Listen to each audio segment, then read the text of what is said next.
Calificas para ser legal, quieres saber, solo llama al abogado Andrés Mejer. Ismail Ajjawi, Harvard freshman, inadmissible because of friend's social media post.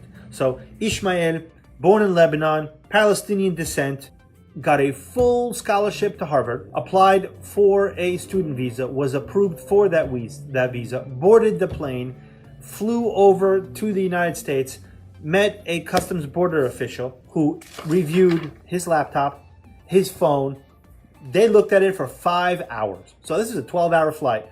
Now he's stuck for 5 hours in secondary processing. They reviewed his photos, his videos, and they looked at it at WhatsApp, and they found a post by somebody else, not him, and they said, you're not admissible into the United States because of the nature of the information that was written there. It's anti-American, and because it's on your phone, we're not allowing you entry. And they sent him back. So what happened? Ismail or Harvard, not sure which, hired an attorney, figured out what was going on, and he was ultimately allowed to enter, and he did come to the U.S. for his classes. So he is here now. But the point is, initially they said, no, you're inadmissible because of information we found on your phone.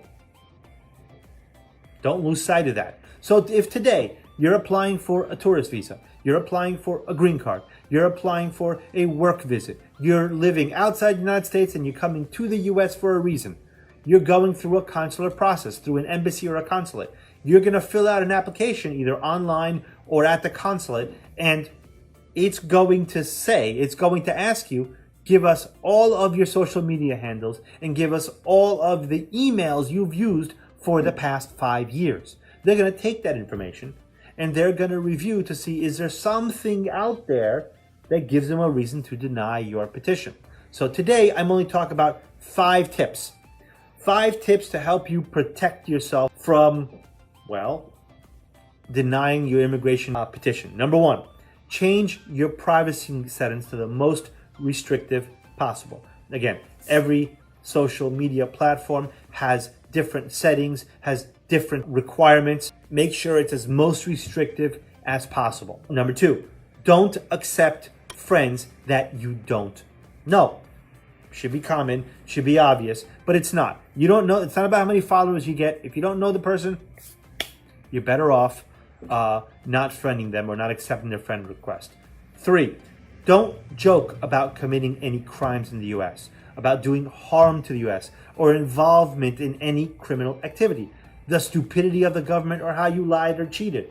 Again, these are bases where someone reviewing it, let's say a customs border official or a USCIS official, could look at that and say, you know what, you're not a good moral person. You don't show the character and values that we want here in the United States, so we're going to deny your petition. 4, don't curse or use threatening language. Look, in some states that could be a crime. In New Jersey, they call it terroristic threats. It's not about terrorism. It's simple. That's the title that they give because you're causing fear to someone, and it's a crime. Now, let me give you a different example. You go to Amsterdam, smoke marijuana or hashish. It's allowed there. You take photos and you comment how this place was great and you put that in your social media. Now you're coming to the United States and there's proof positive that you used drugs. And now you can be denied admission to the United States. Don't do it. And 5, don't post anything that contradicts information in your application. For example, where you lived the past 5 years, where you went to school, whether you were ever charged with a crime, your marital status or children. Look, if you're married to a U.S. citizen and your wife is applying for you, don't have photos with you and other women. They could be relatives, they could not be relatives, they could be friends. Again, that's, you could show up at the interview and the government might say, hey, what about this photo? Hey, what about this photo? Look, you still say on Facebook that you're single, but here you are saying that you're married. And here are images of you on the beach with these other women that you say you just went out with. That's inconsistent information and likely will question, at the very least, the honesty of the petition. Maybe you can explain it, maybe you can't, but the more you have to explain, the worse off you are.